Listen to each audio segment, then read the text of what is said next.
Give me your last name again. Gallant. Gallant. Perfect. We've been saying it correctly. Not always a guarantee. Oh, well, my parent, yeah, people say that you get like the Cranston, like the Gallant. Right?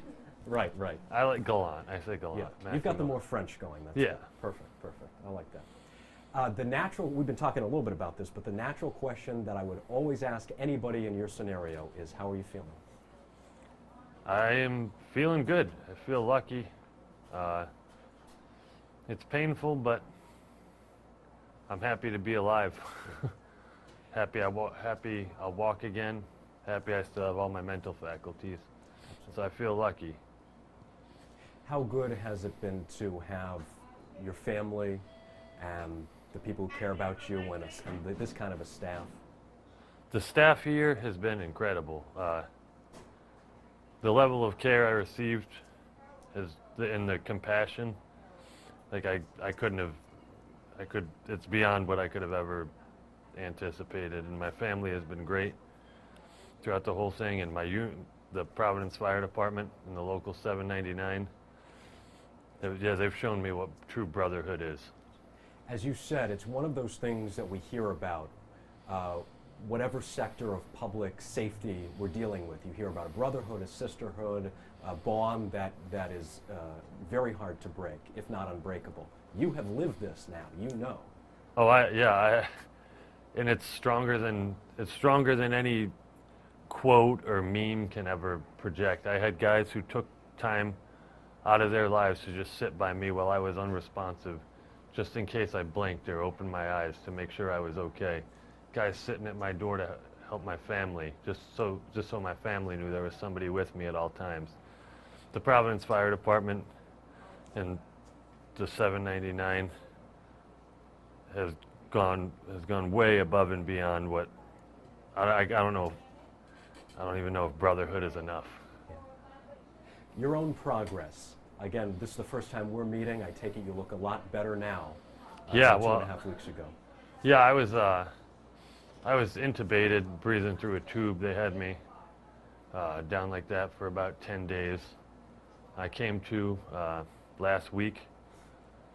And the progress has been pretty good since I came to. It's painful and it's slow going, but again, I just feel lucky that I have another chance, and I get a lot of time with my family. A lot of my brothers from the job have been coming around. Yep. It's been good. Have they been teasing you, ribbing you yet, or are they? No, I think they'll wait till I'm a little less swollen for that. They've approached this with all due sensitivity. Yeah, they've been sensitive, but I know once I get back to the job, that's the jokes will start. What do you remember upon waking up? Upon waking up here, I remember being terrified because I had a tube down my throat, and I spent about a day with restraints with the tube down my throat, and they were just trying to make sure, because I had collapsed the lung in the accident, so they wanted to make sure I could breathe on my own. But once that tube came out, it's been a big turnaround. I've been healing quickly. Do you have any memory of what happened, or have people had to sort of piece it together for you? I don't remember the collision. I remember seeing the car coming at me, and I remember getting cut out of the car. I remember saying, Dan Rinaldi from the Special Hazards, get this truck off me. I remember most of the extrication. I remember getting put in the rescue. But yeah, I was in pretty bad shape.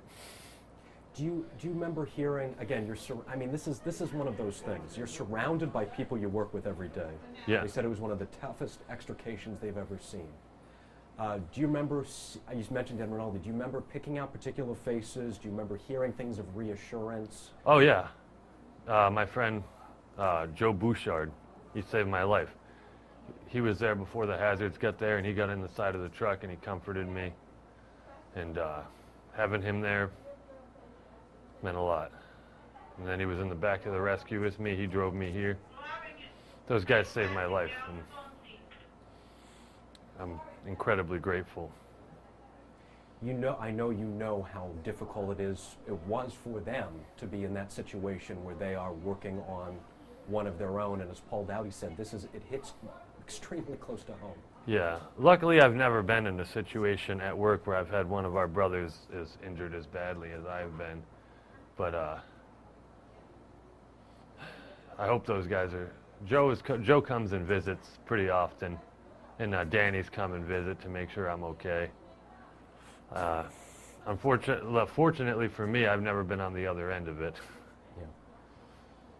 I was lucky enough to have the best fire department in the country come save my life. Beyond the brotherhood element, how do you think this has changed you? I think it's given me a much more optimistic view of the world, honestly. Since being a firefighter, you get to see a lot of bad stuff, and then being somebody who gets injured, and then seeing the outpouring of support and like all the good people, especially here, the staff here, people I've never met, who've just shown genuine care and concern about my well-being. It's made me a lot more optimistic about people in general. Now, you're talking a little bit about it and your surgery yesterday. What the extent of your injuries and what you sustained? What? Well, I basically smashed my pelvis and broke my femur. I ruptured my spleen, which had to be removed. I had a laceration on my liver.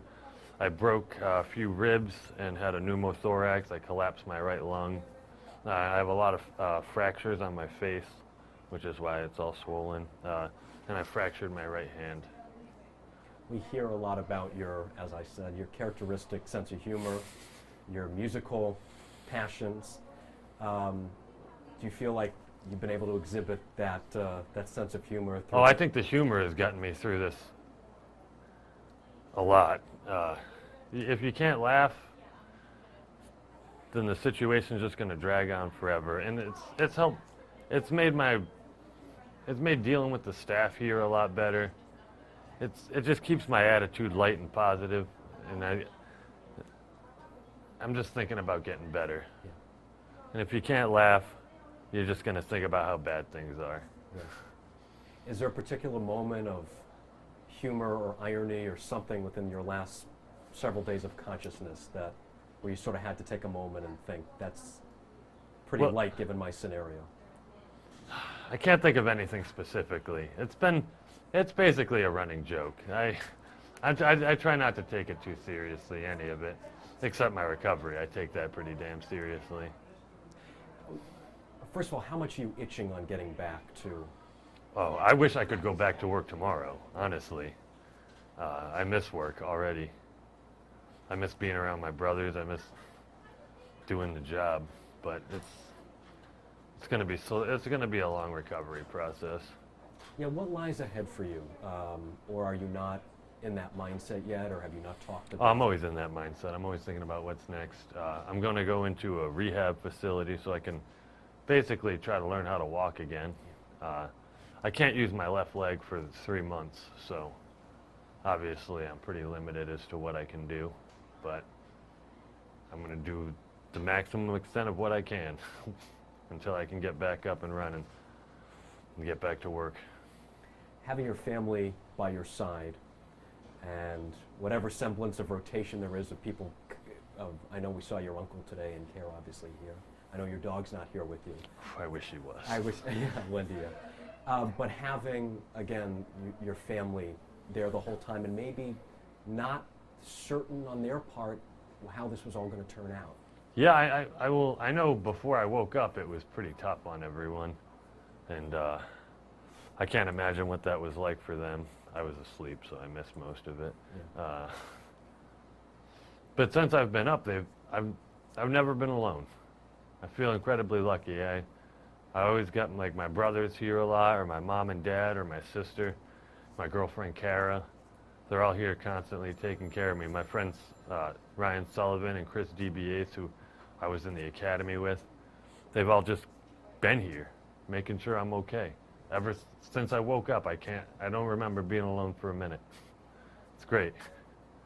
Is there a food or something that you really are looking forward to? Yeah, Dee's Deli Italian grinder. I cannot wait to have a Dee's Deli. It's in Cranston. It's the best.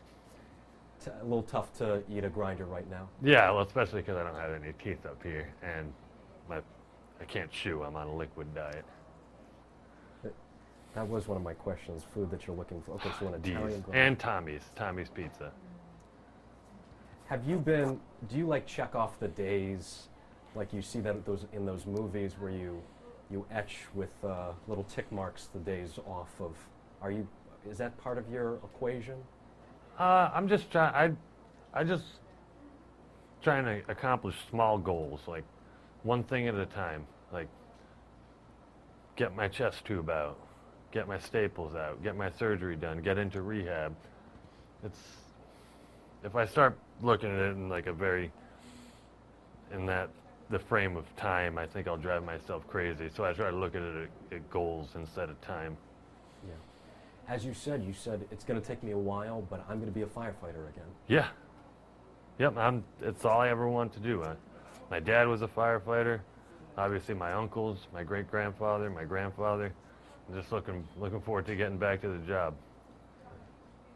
Having that, for people who aren't part of a family where you have that lineage, what is that like for someone who, again, to go back to your great-grandfather was... Yeah. I mean, that's quite... So in your mind, there was never a question that this was what you were going to do? No, there was never a question. Yeah. And then when I took the test, I'm going to be honest, I wasn't super confident. You walk into a room with almost 2,000 people. You know, they're hiring 55. You don't think you're going to do it. And when I got the letter saying I got in, I was blown away, and then just felt incredibly lucky since then. Have your buddies discussed a new truck at all? Yeah, well, I'm going to get off rescue.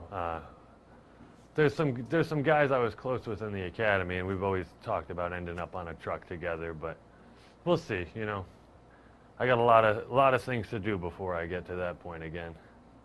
Got to get better. Matt, what else do you think an outsider, like a viewer who sees this when it airs, what would you want them to take away from what you've gone through and this kind of a story and circumstances?